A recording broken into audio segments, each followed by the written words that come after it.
Ayan pencerahan dalam diri kita, wahikamin, dan juga kebijakan-kebijakan, hikmah, wa ulum wa asrar, ya, menguasai berbagai macam disiplin ilmu, wa asrar, dan sampai hal-hal yang menyangkut kerahasiaan. Taridu alal qulub min khazainil ghuyub, datang masuk ke dalam hati kita ini dari khazinatul ghuyub, dari gudangnya maha kegaiban, seperti air bah. Ya, kalau kita seorang penyair, ya muncullah intuisi-intuisi yang membuat syair-syair yang hebat, yang abadi. Kalau kita sebagai penyanyi bisa mengarang lagu-lagu yang abadi. Kalau kita seorang bisnis mendapatkan peluang-peluang untuk membangun satu jaringan kerja, ya kan begitu. Kalau misalnya kita berjuang satu ideologi, kita mendapatkan banyak pendukung-pendukung dari tokoh-tokoh masyarakat besar, ya begitu dong. Itu sebenarnya kebetulan semuanya. Kalau tidak, ketemu lagi sama penipu, ketemu lagi sama pembohong, ketemu lagi tukang gemblong, belum bayar berutangnya. Iya kan, kebodohan, pagat gini ke barang. Akhirnya dasar nasib melarat, ya kan begitu. Jadi bahwa kecerdasan spiritual, kecerdasan emosional, dan kecerdasan intelektual itu hal yang berbeda, wilayah yang berbeda, ya, dan punya potensi yang jauh sangat berbeda. Sama seperti S1, S2, dan S3. Kalau sudah S3 ya sudah jelas, karena dia sudah melampaui S1 dan S2. Nah itu, jadi nanti kecerdasan spiritual itu tidak mesti orang yang menguasai ilmu agama, tidak. Otaknya berilmu agama, hatinya belum beragama, ya tetap saja tidak mempunyai kecerdasan spiritual. Ya artinya gini, orang yang mengklaim dirinya bekerja untuk Allah sebagai mubalik, sebagai dai, kalau diundang minta bayaran, minta tarif. Ketika diminta nggak usah minta tarif, dia bingung. Udah nanti gue makannya gimana? Itu kan berarti nggak cerdas. Selama ini nggak sadar bahwa Allah itu selalu membayar siapapun yang bekerja untuknya. Nggak mungkin dong. Kita sudah manusia aja nggak mungkin masa orang kerja untuk saya nggak dibayar. Masa Bang Tariana masang bata beli dibayar? Masa Bang Teman pasang keramik beli dibayar? Ini sudah mah. Jadi pakai usaha medit kan? Ya otaknya cerdas, hatinya nggak cerdas. Iya, instan. Berpikir ala sofaiha wa tasfiyatiha minal ghairiyah.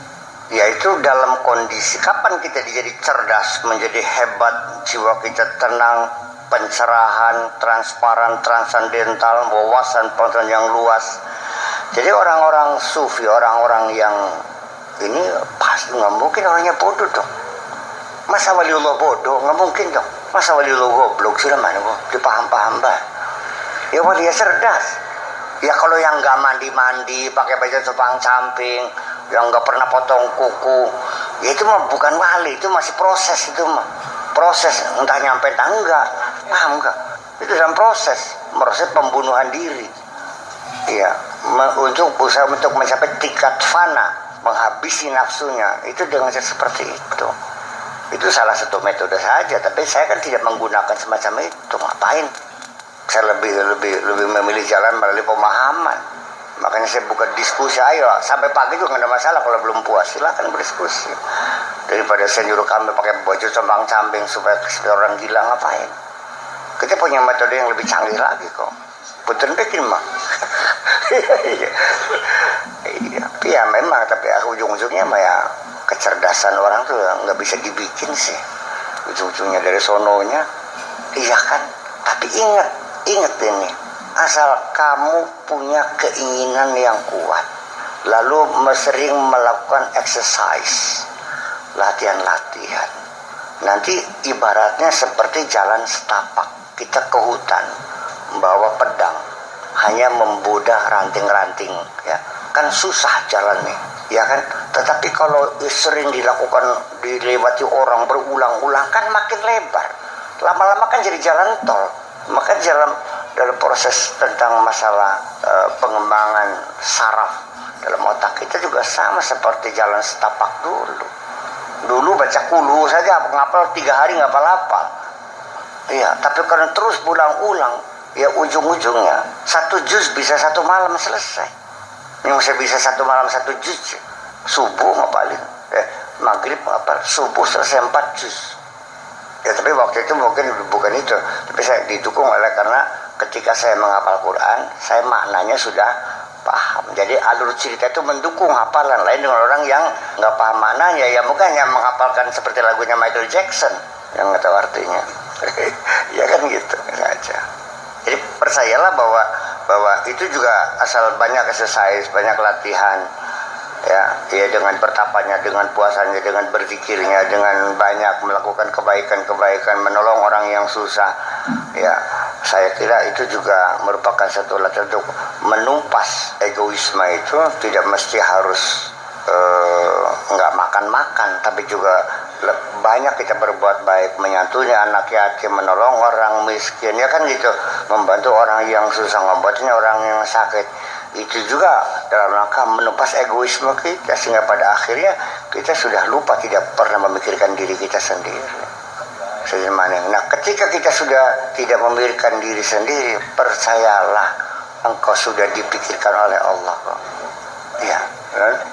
Ya justru karena itu. Nah, kapan bisa muncul halos sofaiha? Ketika jiwa kita dalam keadaan jernih, wa tasfiyatiha, dan bersih, jernih, cemerlang, minal ghairiyah, dari hal-hal selain Allah. Ketika kita sudah tidak memikirkan apapun kecuali Allah saja, disitulah kecemerlangan, pencerahan yang luar biasa. Kita memikirkan yang maha abadi, tidak pernah kita terikat dengan kesementaraan ini. Wa asfa ma yakunul qalbu, dan hati kita dalam keadaan sangat jernih. Kapan? Hina tadhabun nafs, ketika nafsu sudah tidak ada. Kalau nafsu masih ada, boleh, nggak pernah bersih. Dalam keadaan sholat menghadap Allah pun jangan dikira Fatihah sendiri, pikiranmu sendiri. Mangga. Begitu Allahu Akbar, semua pikiran datang menggoda. Kadang-kadang jumlah rakaat lupa lagi, 3 tempat. Apalagi tidak sedang menghadap Allah, sedang menghadap saja kita jarang mendapatkan kejernihan itu. Iya, sampai jarum yang lupa naruh di mana ingat mau sholatnya. Dan itu terjadi dialog internal di dalam sholat yang mengganggu kekhusyuan kita. Seolah-olah menjelma, datang mengajak bicara, yang untuk ini rencana ini, wah macam-macam. Sampai ketika kita sedang membangun pesantren, dan ketika kita sedang bangun masjid, di tengah sholat kita mikirin mencari dana buat masjid, sama mengganggu kekhusyuan. Dan ketika kita memikirkan dari mana dana masjid ini, ngitung dana masjid dalam sholat, sholatnya tidak khusyuk, pemikiran dana masjid pun tidak mikirin agama, tidak apa kok, termasuk dunia juga. Ya, angel. Ya, artinya bahwa afaman zidina su'u amali, apakah orang yang dihiasi perbuatannya yang buruk itu dan dianggapnya sebagai amalan salihah, apa itukah banyak sekali perbuatan kejahatan yang kita lakukan dihiasi sehingga kita beranggapan kita berbuat baik, sinting kan? Di mana kebaikan, yang kejahatan je kebaikan. Wa dhihabun nafs, kapan nafsu kita hilang? Innama yakunu bitarki hududziha, ketika kita sudah tidak memikirkan kepentingan nafsu kita. Bukan dibunuh, mati jasadi, itu dikubur nantinya.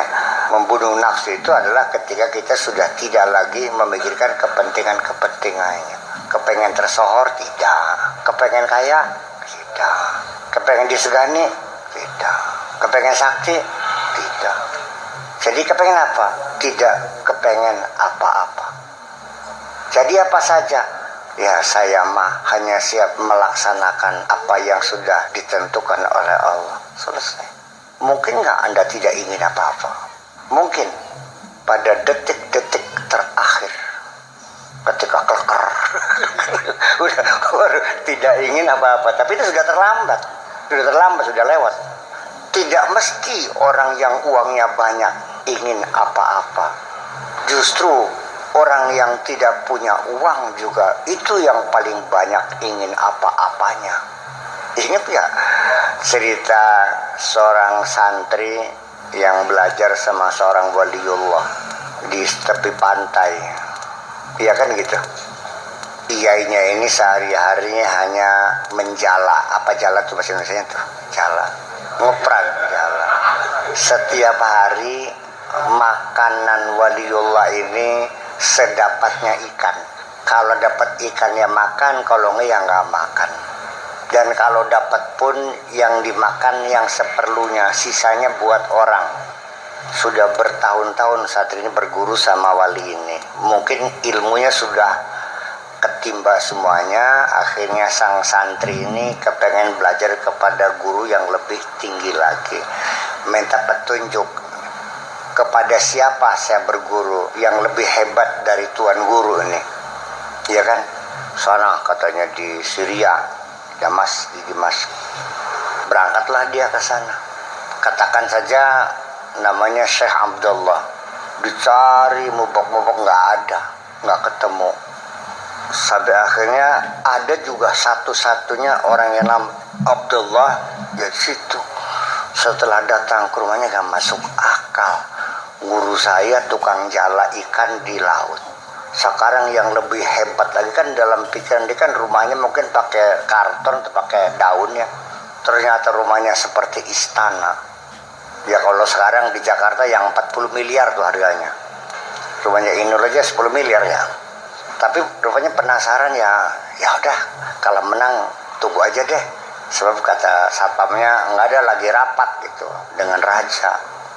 Makin nggak percaya juga. Masa waliullah rapat dengan raja? Penasaran ditahan terus nunggu barangkali aja iya. Begitu datang naik kereta kuda kencana yang berlapiskan emas. Makin bingung lagi apa iya waliullah ini kan gitu. Begitu turun dengan dayang-dayang cewek-cewek cantik-cantik. Duh. Begitu masuk ke rumah, fasilitas rumah yang begitu mewah. Interior decorationnya yang pada zamannya belum ada. Malah nggak masuk. Apa iya waliullah begini nih? Akhirnya sebelum dia bercerita juga langsung, iya deh selamat datang ya. Kamu dari guru ini kan, dari Baghdad. Oh iya, kok bisa tahu? Iya. Saya pengen mau berguru. Sorry, saya sedang sibuk dan banyak kesibukan, jadi saya tidak bisa membimbing kamu. Ya udah pulang aja. Pesan sama guru kamu, otak jangan mikirin dunia saja. Mau aja. Kata Syekh Abdullah yang kaya raya itu, pesan kepada santri, tolong kembali ke Baghdad lagi, sampaikan kepada guru kamu waliullah itu, otaknya jangan mikirin dunia saja. Nah, ketika dia pulang ke guru yang pertama, sampaikan sudah ketemu tapi nggak bisa memberikan bimbingan. Lalu tanya, ada pesan nggak buat saya? Nggak ada, jangan bohong. Ada pesan nggak? Nggak ada. Katakan saja, nggak ada masalah. Akhirnya nyampaikan, kata Syekh Abdullah, katanya Pak Kiai, otak nih jangan mikirin dunia terus. Ketika itu dia menangis, betul. Ya betul, saya memikirkan dunia terus. Di setiap saya sedang melempar jala, dalam pikiran saya barangkali saja dapat harta karun. Nyangkut di emas barangkali. Subhanallah. Iya, jadi justru ini artinya bahwa tidak mesti bahwa orang kaya memikirkan dunia. Tidak mesti orang miskin itu zuhud. Malah justru orang miskin lebih serakah daripada orang kaya. Orang miskin memikiri dunia siang dan malam. Malah orang yang kaya nggak pernah mikirin dunia. Malah dunia yang dimilikinya tidak pernah mengikat dirinya kok. Tidak pernah menjadi bangga. Ya udah. Nah saya kira jadi penguasaan diri kita terhadap dunia itu seperti itu. Jangan mau diperbudak oleh dunia. Ujung-ujungnya. Yang manakah dunia yang berkaitan dengan nafsu? Kalau tidak ada kaitannya dengan nafsu, baru itu yang benar. Kalau kita periksa semua kegiatan kita, bohong kalau tidak berkaitan dengan nafsu. Jadi Sigmund Freud yang mengatakan bahwa menjadi motif pendorong kita berbuat dalam ukuran behaviorism adalah berawal dari seks. Ada betulnya juga. Kalau minimal ya kepentingan diri kita lah. Sodako banyak-banyak. Paling-paling gak pengen disebut dermawan. Iya kan? Belajar siang malam pengen disebut intelektual. Ujungnya kepentingan dirinya juga. Keluar uang puluhan miliar untuk jadi bupati, ya ujungnya untuk status dirinya juga. Dan terlalu banyak orang yang berpura-pura membela Allah pada kenyataannya membela nafsunya juga. Iya kan? Jadi adakah orang yang sudah tidak punya kepentingan dirinya? Ada. Di mana adanya silakan cari sendiri. Tapi ada nggak? Ada. Di mana? Ya silakan cari sendiri. Non? Ya nggak bisa dong. Ya kalau kamu nanya punya jarum nggak pakai sakur, punya. Di mana? Di hutan loyang. Ya silakan cari di hutan.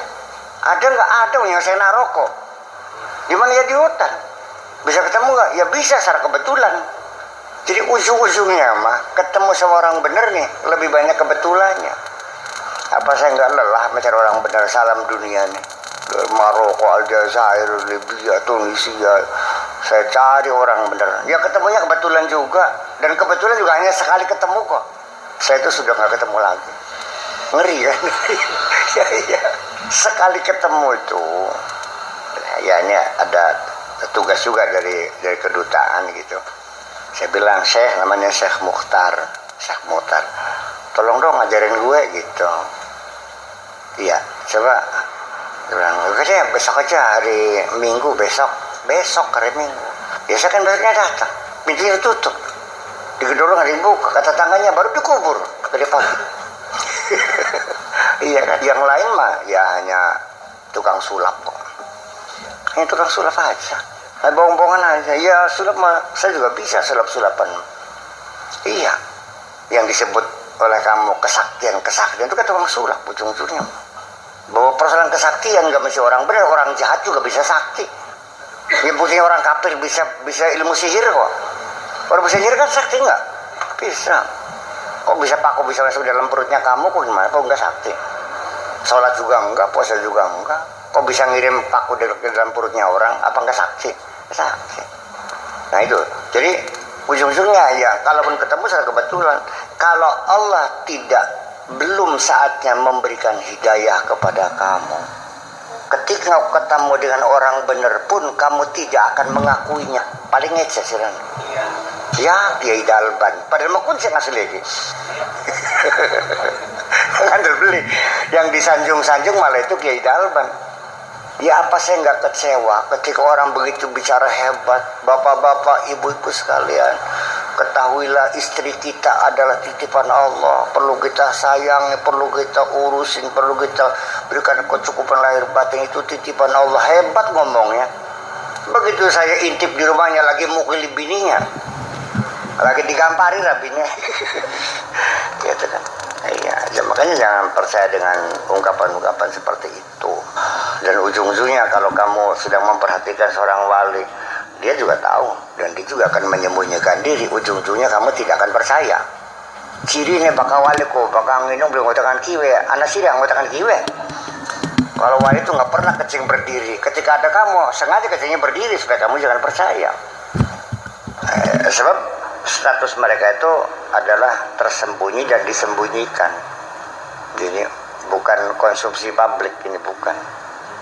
Para kekasih itu adalah orang-orang yang tersembunyi. Apalagi itu, saya punya pacar juga nggak ada orang tahu kok, saya sembunyikan. Tapi kalau kamu punya pacar dibawa jalan-jalan ya, semua orang biar tahu semua, ya enggak dong. Ketika kamu membawa pacar kamu jalan-jalan, itu bukan lagi menunjukkan cinta kepada pacar kamu, tapi menunjukkan kebanggaan dirimu sendiri. Bahwa gue punya pacar cantik, iya kan? Ini tidak bisa disembunyikan. Iya. Ini sebetulnya kita ini seringkali membohongi diri kita sendiri. Tapi kita tidak tahu bahwa kita membohongi diri sendiri. Jadi ini rangkaiannya kapan kita menjadi hebat, kan gitu. Ketika jiwa kita dalam keadaan jernih, ya kan gitu. Kapan kita dalam keadaan jernih? Ketika nafsu kita sudah tidak ada. Kapan nafsu kita tidak ada? Ketika kita sudah tidak memikirkannya. Itu kan begitu langkahnya. Wala yatahaqqaqu dzalika fil ghalib illa fi halil faqri wal faqah. Dan tidak akan bisa merealisasikan kondisi ketiadaan nafsu kecuali kamu dalam keadaan fakir dan miskin. Ujung situ. Yaitu ketika kamu sudah tidak merasa punya apa-apa dan sudah tidak bisa berbuat apa-apa. Akhirnya kuncinya ya la haula wala quwata illa billahil aliyil azim. Bisa saja orang kaya dalam dirinya, ya saya tidak punya kemampuan semacam itu, ya saya ini orang yang lemah, masih selalu bergantung pada Allah. Bisa saja orang kaya meyakini seperti itu. Dan bisa saja orang miskin mengatakan, ya kecil itu. Bisa terjadi. Paham? Orang sih beli apa-apa. Ngomong kecil apa? Ujung-ujungnya seperti itu. Kita nggak tahu diri. Jadi kita membohongi diri kita sendiri seperti itu. Walidzalika kanu yafrahuna bil faqri wa yahzanuna minal ghina. Oleh karena itulah mereka itu dalam keadaan fakir mereka senang. Begitu kaya ngenes jadinya. Ya itu juga banyak perlu latihan ya. Minimal kita nggak usah senang dalam keadaan miskin. Padu asal kamu tidak merasa miskin saja dan tidak menderita dalam keadaan miskin saja. Sekarang kita coba uji materi.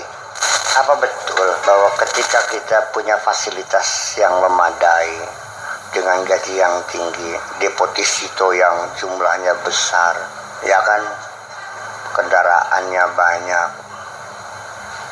pokoknya fasilitas terpenuhi, apa Anda yakin Anda itu sudah mencapai tingkat kebahagiaan? Enggak juga. Ketika orang tidak punya apa-apa, Anda yakin mereka tidak bahagia? Jadi ujung-ujungnya ya, jadi kok begitu sih ya? Itu adalah kondisi kejiwaan kamu. Pernah nggak paham jiwamu seperti itu tuh? Makanya kan ada benarnya man arafa nafsahu arafa rabbahu. Orang yang kenal dirinya dia akan kenal Allah. Sama dirinya nggak kenal kok. Who are you? Siapa Anda, Embu? Engkau mengenali identitas dirimu adalah identitas formal. Nama, tanggal lahir, nama ibu, nama bapak. Tapi dirimu, dimensi-dimensinya nggak tahu kok. Malah kadang-kadang orang karena